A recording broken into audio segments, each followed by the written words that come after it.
जय Hind students, second part start करते हैं। पहला वाला कंटिन्यू नहीं हो पाया क्योंकि वो डिश हो गया था ये।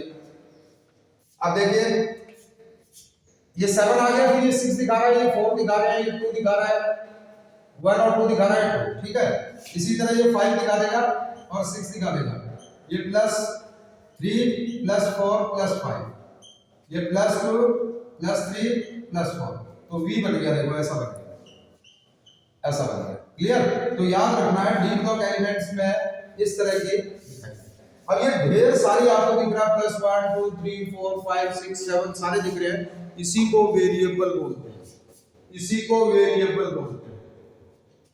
What is the meaning of variable? Variable का मतलब है कि ढेर सारी कई तरीके की वेरिएबल ऑक्सीडेशन स्टेट क्यों दिखाता है। चलिए बताता हूं क्यों दिखाता है। इसलिए दिखाता है कि इसका जो लास्ट सेल है और जो प्लेंटिमेट सेल यानी सेकंड लास्ट सेल जो है वो दोनों की एक खास बात होती है, एनर्जी लेवल जो होता है, डिफरेंस जो है वो वेरी लेस। दोनों का एनर्जी लेवल डिफरेंस बहुत कम है। Hence both are take place, hence both take part in chemical bonding.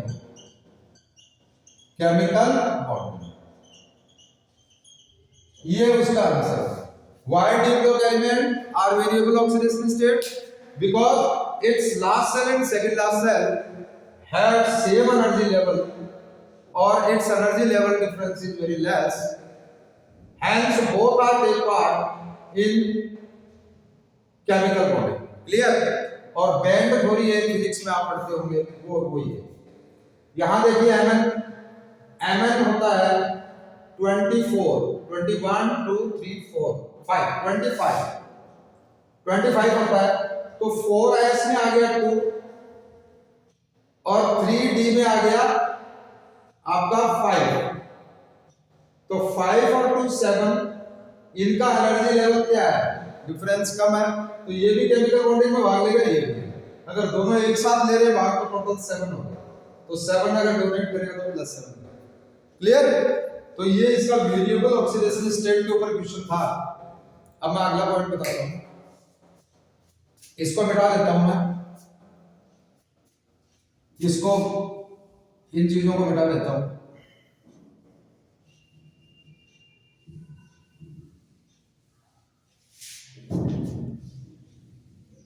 तो हमने अगला पॉइंट क्या लिख दिया? 5th पॉइंट लिखा Mn शो +7 हाईएस्ट। क्यों? वो हमने बता दिया, डिस्कस कर लिया। ओके, अब देखिए, अब और इसमें क्या क्वेश्चन बनते हैं अभी देखो। एक ऐसा मैं कंपाउंड बनाऊं जिसका ऑक्सीडेशन नंबर जो हो वो इक्वल टू ग्रुप नंबर। मुझे एक ऐसा कंपाउंड बनाना है जिसका ऑक्सीडेशन नंबर इतना निकले जितना उसका ग्रुप नंबर है। तो ग्रुप नंबर कितने हैं? ग्रुप नंबर अगर बात करूं ग्रुप की, तो ये ग्रुप जो है सेकंड से स्टार्ट होता है। सेकंड, थर्ड ग्रुप, ये फोर्थ ग्रुप, ये फिफ्थ ग्रुप, ये सिक्स्थ ग्रुप, नहीं सॉरी, थर्ड से स्टार्ट होगा। 1 2 तो वहां चले गए एस ब्लॉक में। तो थर्ड में आ गया इधर से, ये थर्ड, ये फोर्थ, ये फिफ्थ, ये सिक्स्थ, ये सेवंथ, ये 8, ये 9, ये 10, ये 11, ये 12। ओके, मैं कोई कंपाउंड अज्यूम करता हूं, ऐसा अज्यूम करूंगा कि उसी का सेम ग्रुप नंबर आए। Mn का करता हूं, चलो मैं पहले Mn का करता हूं। MnO4 2 नेगेटिव, ये वो कंपाउंड है जिसमें Mn +7 पे होता है और 7 ही इसका ग्रुप नंबर है। यानी कि आप इसको KMnO4 भी बोल सकते हैं। क्लियर? और बताता हूं, क्रोमियम का ले लो, K2Cr2O7, K2Cr2O7, इसके अंदर ये है +6 पर और इसका 6 ही प्रोटॉन। इसको हम ऐसे नहीं लिख सकते हैं Cr2O7 डाई माइनस। क्लियर? ऐसा भी लिख सकते हैं। और देख लेते हैं कोई कंपाउंड SCCl3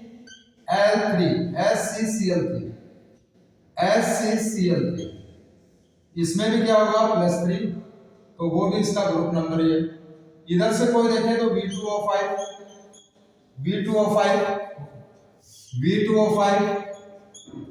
10 का हाफ +5, तो +5 है इसके अंदर ये और 5 है इसका। क्लियर? तो आपसे कोई ऐसा क्वेश्चन पूछे तो भी बड़े आराम से जवाब दे सकते हो। ठीक है, अब मैं इसको मिटा देता हूं, कोई और बात याद आएगी मैं आपको जरूर बताऊंगा। इसको बता के ऑक्सीडाइजिंग और रिड्यूसिंग एजेंट इनके जरिए कैसे पहचाने और कैसे होंगे वो मैं बताऊंगा। ये टॉपिक बड़े ध्यान से सुनना, यहाँ बच्चे कंफ्यूज हो जाते हैं, तो आप इसको ध्यान से सुन लेना। ये बात मेरे ख्याल से आपको सारी समझ आ गई होगी। और ये मैं मिटा देता हूं, लेकिन यूज इसी को करूंगा, मैं यूज इसी को करूंगा।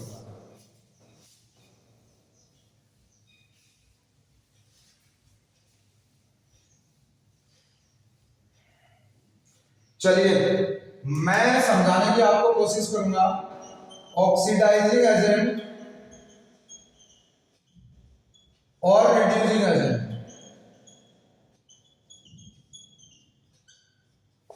मैं कोशिश करूंगा ये आपको समझाने की। इसको कैसे बताता हूं, चलो एक एग्जांपल लेते हैं। मैं Mn का भी आपने पढ़ा है, Mn ही ले ले। मैं एक लिमिट बनाता हूं जैसे मैथ्स में बनाते हैं।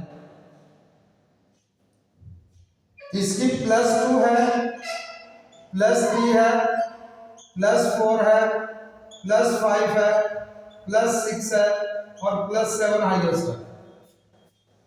ऐसा है। क्लियर? और +7, +6, +5, +4, +3, +2, +1, 0, -1, -2। अगर मैं नीचे से ऊपर की तरफ चलूंगा तो ऑक्सीडेशन कहलाएगा, और अगर नीचे की तरफ आऊंगा तो रिडक्शन कहलाऊंगा। ये आपको पता है, ये बातें आपको पता है। इसी कॉन्सेप्ट को लगा लेते हैं। देखिए एक कंपाउंड लेते हैं MnO4 माइनस, X +7 आएगा, निकाल सकते हैं आप। क्यों आएगा? -1 हो गया सम पावर, ये माइनस का 8 हो गया और ये हो गया X 7 आएगा। इसका मतलब इसके अंदर ये है +7 ये। क्लियर? और एक मैं अज्यूम करता हूं, ये एक माउंटेन है, पहाड़ी है। एक बच्चा इधर खड़ा है, एक बच्चा इधर खड़ा है और एक बच्चा इधर खड़ा है। क्लियर? 3 बच्चे खड़े हैं। नंबर 1 है, नंबर 2 है और नंबर 3 है। मेरा क्वेश्चन है कि क्या नंबर 1 वाला बच्चा और ऊपर जा सकता है? तो आंसर रहेगा नहीं, क्योंकि पहले से ही टॉप है। तो सेम कॉन्सेप्ट, ये बच्चा देखो 7 पे है, हाईएस्ट पे है। वो बच्चा कौन है? Mn या फिर ये कंपाउंड। तो ये कंपाउंड सबसे हाईएस्ट पे है, तो हाईएस्ट पे तो खुद ऑक्सीडाइज नहीं होगा, खुद होगा रिड्यूस। तो खुद नीचे आ सकता है, ऊपर नहीं जा सकता। हेंस नीचे खुद आएगा, मतलब रिड्यूस होगा इटसेल्फ। ये खुद रिड्यूस होगा तो एक्ट एज ऑक्सीडाइजिंग एजेंट। देखिए खुद होगा रिड्यूस तो सामने वाले को रिड्यूस। जैसे देखो ऐसा है, एक एग्जांपल लें, जैसे हमको टिकट बुक कराने जाते हैं किसी ट्रेवलिंग एजेंसी में जाते हैं और हम जाके ये कहें कि सर मुझे मुंबई जाना है, बॉम्बे जाना है, दिल्ली जाना है, उसको वो टिकट देता है, तो वो हमारे ट्रेवल की व्यवस्था करता है। ऐसा नहीं कि हमने जाके बोला कि सर मुझे दिल्ली जाना है और वो खुद ही दिल्ली भाग गया, खुद नहीं भागता है, वो हमें दिल्ली की व्यवस्था, हमारे ट्रेवल की व्यवस्था करेगा। क्लियर? और अगर वो हमारे ट्रेवल की व्यवस्था करेगा तो ट्रेवलिंग एजेंट कहलाए। तो जो हमारी ऑक्सीडेशन की व्यवस्था करे वो ऑक्सीडाइजिंग एजेंट, जो हमारी रिडक्शन की करे वो रिड्यूसिंग एजेंट। क्लियर? अब देखिए दूसरी बात ये है कि ये पूछ ले व्हाई, ये क्यों स्ट्रॉन्ग है, ये स्ट्रॉन्ग ऑक्सीडाइजिंग एजेंट क्यों है? तो आप कहो इसके पास ऑप्शन बहुत है। कौन कौन से ऑप्शन है? 1 2 3 4 5, 4 रास्ते हैं। ये चाहे तो खुद रिड्यूस होके 6 पे आ सकता है, 7 पे आ सकता है, 6 पे आ सकता है, 5 पे आ सकता है, 4 पे आ सकता है, 3 पे आ सकता है, 2 पे। तो इसके पास कितने रास्ते हैं? +2 है, +3 है, +4 है, +5 है, +6 है, ये रास्ते पड़े हैं इसके पास, 6 रास्ते। तो जिसके पास ढेर सारे ऑप्शन है वो स्ट्रॉन्ग होगा। क्लियर? ये बात समझ में आ गई होगी। अब देखिए मैं दूसरा कंपाउंड करूंगा और इसको मैं लिख देता हूं, दूसरा कंपाउंड देखता हूं। देखिए एक कंपाउंड है MnO, एक कंपाउंड है MnO। यहां ये +2 के ऊपर, क्यों? इसको x मानेंगे, +-2 मानेंगे, is equal to 0, x is equal to +2, x is equal to +2, hence देखिए x इज इक्वल टू +2, तो इसलिए ये आ गया +2। चलिए ये कहां बैठा हुआ है? इधर।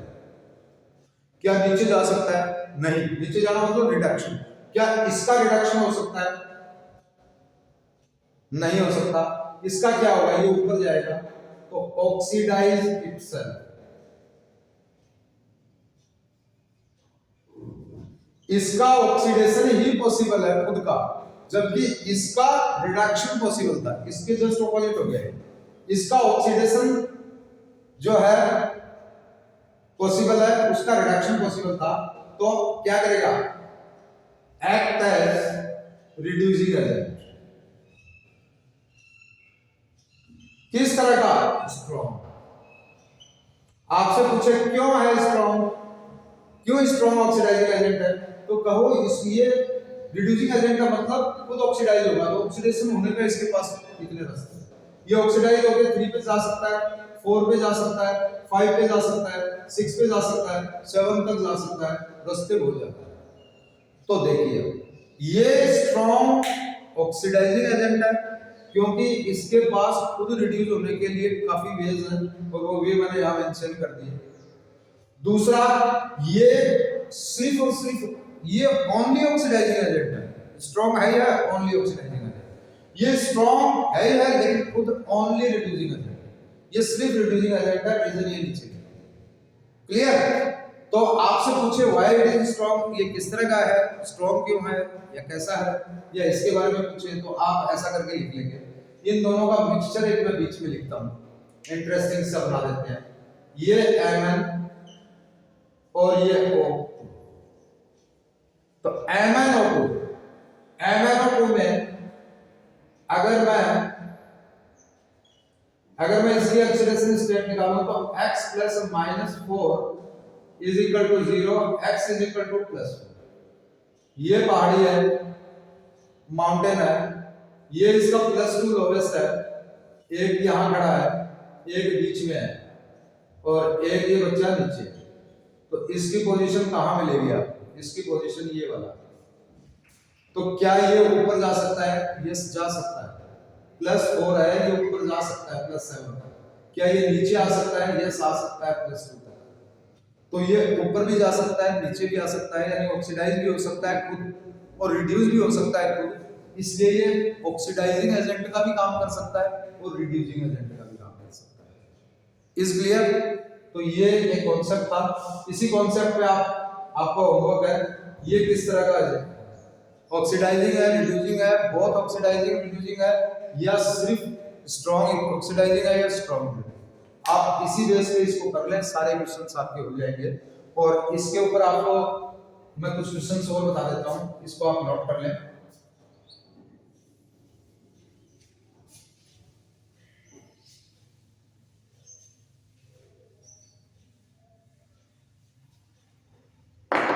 देखिए why MnO4 negative is oxidizing agent but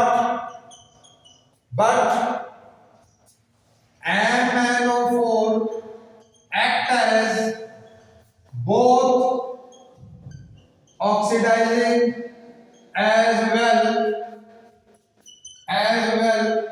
as reducing agent। ठीक है, बात क्लियर हो गई। अभी अभी किया था हमने, ये बात क्लियर होगी कि ये क्यों है, मैंने समझा दिया। लेकिन क्वेश्चन ऐसे आ सकता है, क्वेश्चन इस तरह से आ सकता है। दूसरा क्या कहेंगे, arrange the following in increasing order of their oxidizing power। कौन ज्यादा स्ट्रॉन्ग है किससे? आपको दे देगा MnO दे देगा, MnO2 दे देगा, Mn2O दे देगा, Mn2O2 दे देगा, या कोई MnO4 दे देगा, Mn2O5 दे देगा, या MnO4 माइनस दे देगा, या क्रोमियम का कोई दे देगा, कोई भी दे देगा। आपका काम है ऑक्सीडेशन स्टेट निकाल लेना। ये +2 आ रहा है, +1 आ रहा है, ये तो फिर वही कंपाउंड हो गया, 3 कर देते हैं। ये +6 आ रहा है, ये +5 आ रहा है, और ये +7 आ रहा है। क्लियर? अब देखिए पूछ क्या रहा है, ऑक्सीडाइजिंग एजेंट। तो ऑक्सीडाइजिंग एजेंट वो होगा जो मैक्सिमम है। ये तो ऑक्सीडाइजिंग एजेंट है ही नहीं, क्योंकि ये +7 है और ये +2 है, तो ये वाला तो ऑक्सीडाइजिंग एजेंट है ही नहीं। तो ये वाला इससे ज्यादा कौन होगा, इससे ज्यादा तो +1 भी दे रखा है, चलो इसको काउंट करा। 60 और 5 की बात करें तो देखिए 5 इधर है, 5 के पास एक रास्ता है +6 जाना और +7 जाना। कितने वे हैं इसके पास? वे हैं 3 वे। कौन कौन से वे? +6 और +7, सॉरी 2 ही वे हैं। हाँ, एक +5 +6 +7। इसके पास 1 वे है, 2 ही वे है इसके पास। इसके पास 1 ही वे है +7। इसके पास ऑक्सीडाइज के मैं बता रहा हूं, ऊपर जाने के ऑक्सीडाइज, ये रिड्यूसिंग एजेंट। और डाउन आए तो डाउन कर लो, अपने ऑक्सीडाइज पूछ रहा है तो डाउन पूछ लो। ये +5 पे जा सकता है, +4 पे जा सकता है, +3 पे और +2 पे। टोटल वे हो गए इसके पास 4। ये नीचे आएगा, कहां आएगा? +4 पे, +3 पे और +2 पे। वे हुए 3। ये प्लस का 6 आ सकता है, +7 +6 आ सकता है, 5 आ सकता है, 4 आ सकता है, 3 आ सकता है, 2 आ सकता है। टोटल वे हुए 5। इसके पास टोटल वे हुए 0। इसके पास वे हुए 0। तो अब ऑक्सीडाइजिंग एजेंट पूछा जा रहा है, ऑक्सीडाइजिंग एजेंट की पावर पूछी जा रही है। तो जिसके पास वे मोर होंगे ना, वे मोर टू क्या? Reduce itself. हाँ, ये इसके पास वे 5 रास्ते हैं, खुद रिड्यूस जुड़ेंगे। इसके पास 3 रास्ते हैं, इसके पास 4 रास्ते हैं। तो सबसे ज्यादा स्ट्रॉन्ग ये हो गया, 2 नंबर पे स्ट्रॉन्ग ये हो गया, 3 नंबर पे ये हो गया, और लास्ट में ये। ऐसे आप अरेंज करें, भले ही कुछ भी दे रखा हो, आपको इसी तरह ऑक्सीडेशन स्टेट निकाल लेनी है और फिर कर। Is clear? ओके, आगे बढ़ते हैं। ऑक्सीडेशन स्टेट मैंने लगभग चीजें करवा दी है। अब इससे रिलेटेड क्वेश्चंस आपके ढेर सारे मिलेंगे, एनसीईआरटी में उनको पढ़ोगे और इसी तरह के कॉन्सेप्ट लगाओगे, सारे क्लियर हो जाएंगे, कोई खास बात।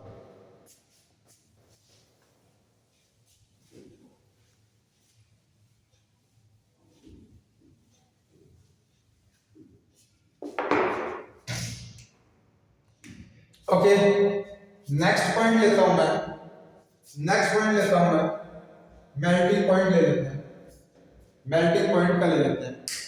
तो मेल्टिंग पॉइंट जो है इसको मिटा देते हैं, मेल्टिंग पॉइंट ले लेते हैं।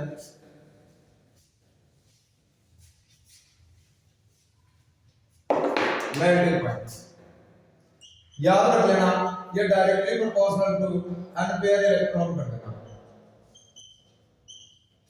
ठीक है। More unpaired electron, more MP, क्यों? क्योंकि it makes unpaired electron makes strong metallic bonding,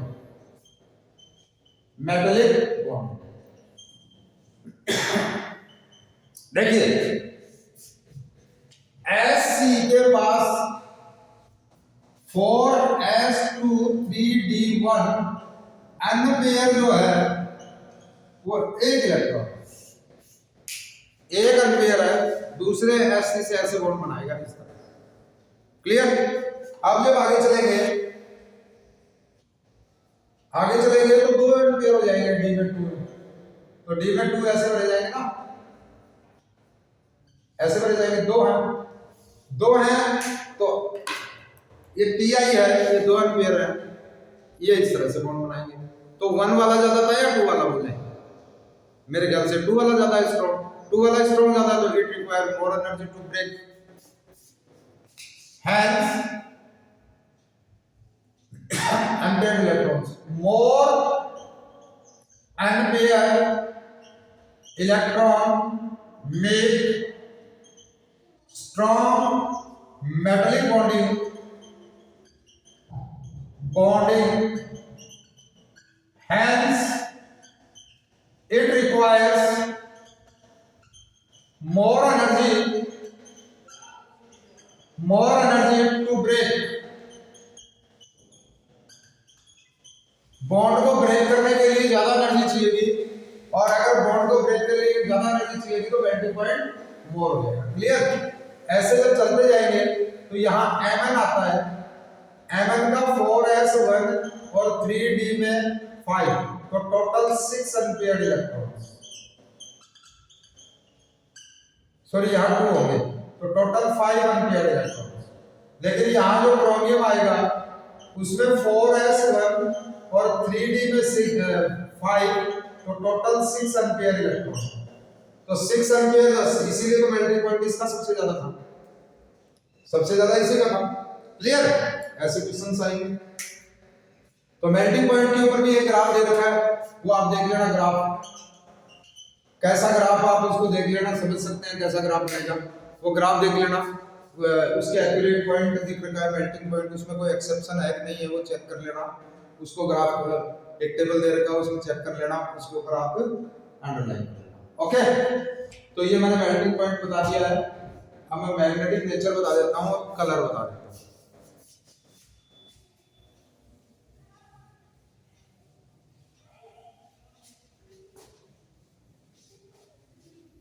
okay, magnetic nature,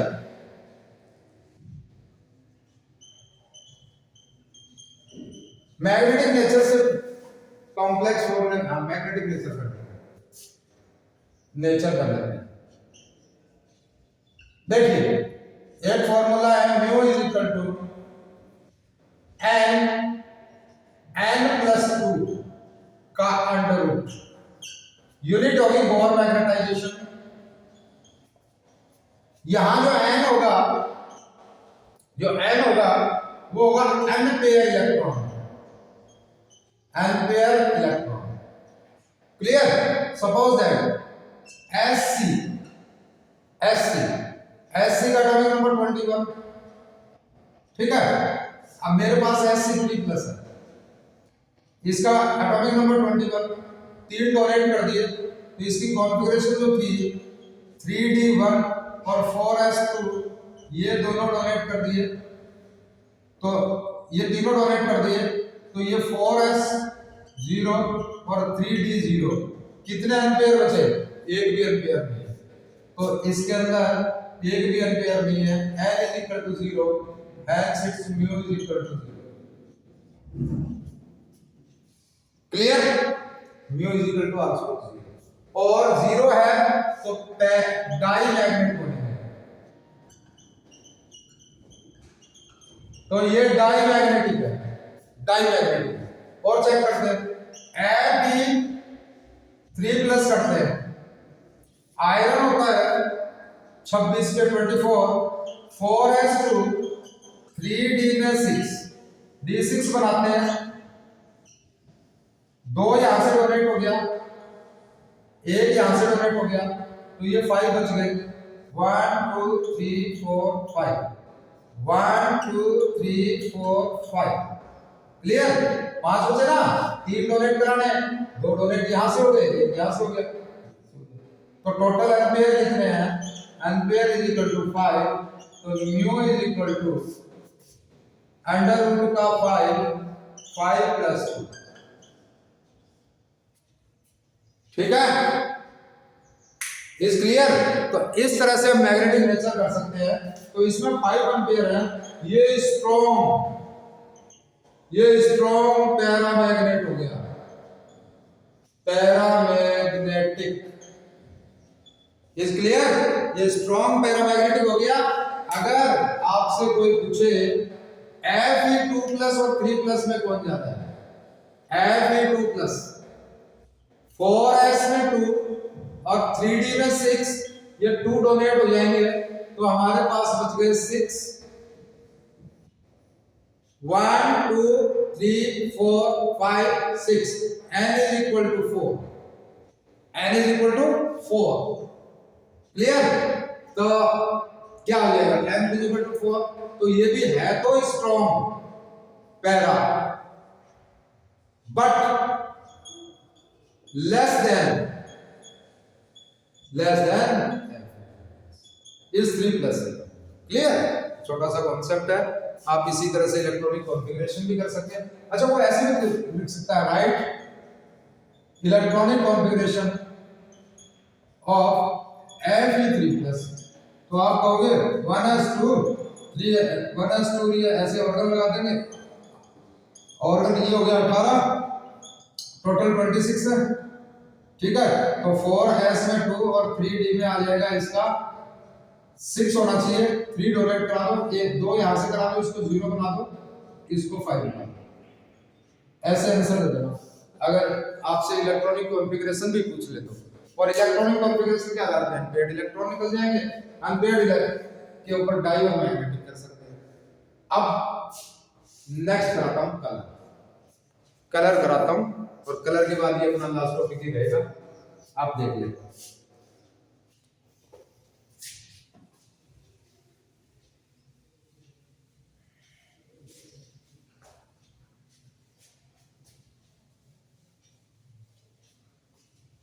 देखिए, कलर में क्वेश्चन याद कर लें। कलर पे 2 तरह के क्वेश्चन आएंगे, why D block elements show